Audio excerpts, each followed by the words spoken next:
What's up, guys? Welcome back to my YouTube channel. Today we're working on the GROM. Today we're going to change the oil on the GROM.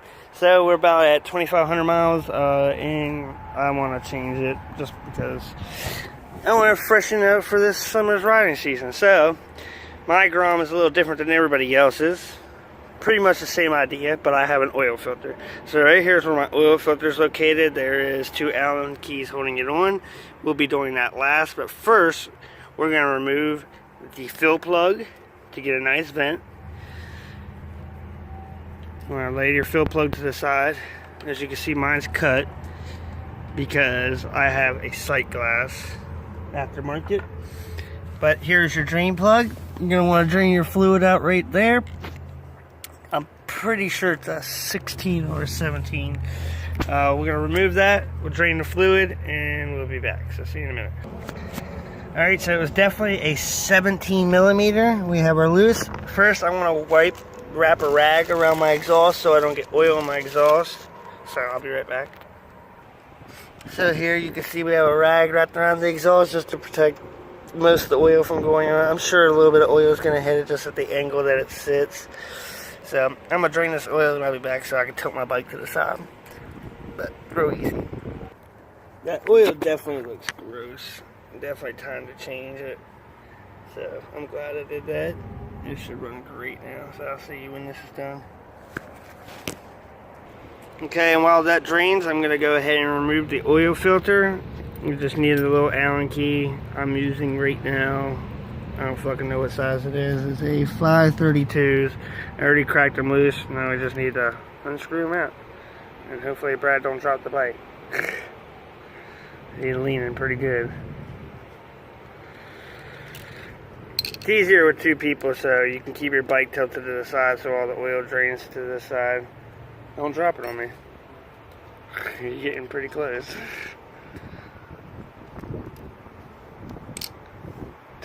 This way just a little bit. There you go. And then this cap will come off. Just lightly pulling it. Twist her to the side, whatever you gotta do. Ooh. Lay it to the side. And here's your oil filter. Pull your little oil filter out, shake her a couple times. I'm gonna wipe that out real good with a rag. Oil filter looks nice.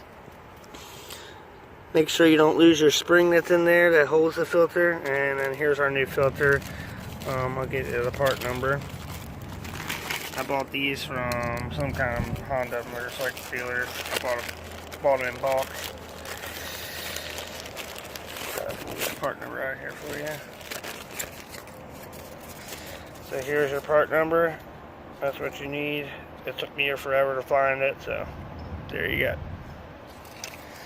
That's the KITACO racing cover thingamajig that gives you, you know, a sight glass. It gives you an oil filter housing, all that good stuff. So I'm gonna get the rest of this oil out of here and I'll be back. Alright, so we cleaned out the oil filter housing pretty good. There's really no better we can do it. Now it's completely drained. We're gonna reinstall our drain plug and install our new oil filter. And then put this thing back together and take her for a test drive. So here's your drain nut. We just wiped it off real good. Make sure nothing's on it. There's nothing you want contaminating your oil. Reinstall it. Just right like that. In the right spot. See, I want to clean that mounting spot off. Clean the threads out if I can. After that's reinstalled, you can remove your rag off the exhaust. Let's get it started and you can remove the exhaust, right? So get this out of the way. That kept the exhaust nice and clean. You can see it didn't bleed through. It started to, but it didn't get there. The exhaust is still in great shape. Clean, not gonna get all oxidized or whatever. Take your 17, snug her back down. You know, just snug it. Don't over tighten it. It's like any other one. Alright. Tight. Now I'm going to put my oil filter in there. Just like so. Bang. And then install my oil filter housing. I'm going to wipe this off real good, reinstall it, and then I'll put the screws back in and I'll be done. So see you in a little bit.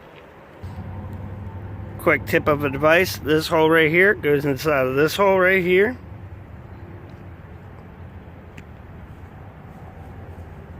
And then you want to have your words put on the bottom because there's a hole right here that lines up with this jet right here for your oil. And I mean, it has it on this side too, but I'd rather hook it up the way it's supposed to be. So you just want to make sure that hole lines up inside of here with this hole right here. Turn it in, push it down, put your screws in. Real easy, simple, you know. But it's cool. I really like this oil filter setup. It gets rid of the oil spinners and shit. It's more efficient. It makes the motor last longer. All I need now is an oil cooler, and it also gives you the spots to hook up an oil cooler. So I need to get an oil cooler, hook it up on there, so I can keep this bike running great. I also want to get a new spark plug wire because you can see this one comes out, and I don't like that. It doesn't stop the performance of the bike. I just don't like it. So let me finish putting this oil filter thing on, and I'll be back. Okay, now the oil filter is installed. Drain is installed. Now it's time to fill her up with some Honda oil. 10W30 full synthetic 4-stroke oil. This is what I use. If I could ever get that. There we go. Good shit. I'm not 100%. I'm pretty sure it just takes a whole quart. It might take a quart and a half. Check your manual. I have an aftermarket cover, so mine's gonna take a little bit more. I'm just gonna fill it up until it's full, and then start it up, let it run for a couple seconds, turn it off, let it cool down, check it again, and then top her off or drain some out. So let you guys know once I'm done. So see you in a little bit. Alright, so it took almost a whole 1 quart, all but a little tiny bit at the bottom, like barely even a little bit. But I'm gonna try to remove these stickers now because I want to stick my Hoonigan sticker on there. So my way I usually get rid of stickers, what the fuck, dude? This fucking thing is just, it's a fucking button, dude. There we go. Figured it out without any buttons stuck. So I usually heat my stickers up to get them off. So we're gonna take the torch, run it over it like 2 or 3 times, and they should peel right off. So let's see how it goes. Alright guys, so the torch worked. You can see, nice and clean, didn't have to get off too much of that sticky shit. Now I can stick my sticker on there. So we'll see what it looks like when I'm done. Right there. Damn guys, that should be looking fresh. What do you think? Looks good to me. We got the Hoonigan rolling up right there. And then we got up here, oh shit, that neon channel, that looks so sick. Then we got the Dyno Jet stickers, of course. I kept the GROM stickers just because I like what they look like.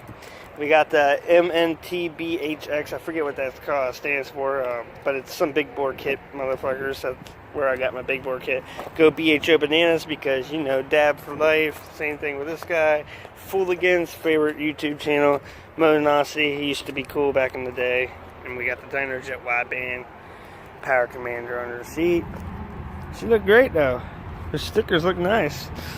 Too many stickers look bad, but this many looks just fine. And I even like my DBS sticker in here. I was thinking about putting my CCS sticker down in there, but it's too big. Man, she looks good. That sticker looks sick. Gold, because it doesn't pop out too much, so people ain't gonna see it a ton, but they'll see it if they're looking. Kind of want to put the other one on this side, going this way. I just don't think people will see it as well. That's good enough. Cool. Leave a thumbs up for that shit. Like, comment, subscribe, and peace out. Dude, guys, I just picked up this plastic dip today. This shit is amazing. I found it at AutoZone. It's plastic dip pearlizer. It's cranberry pearlizer. Look at this shit. Looks like that on the lid, right? It looks pretty sick. You never think it would look like it does on the lid. I guess it's always supposed to look like it does on the lid.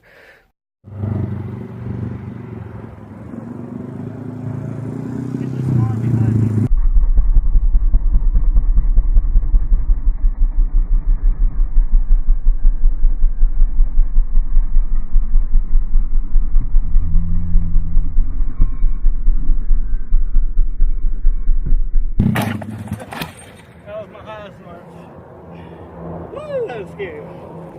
I got that on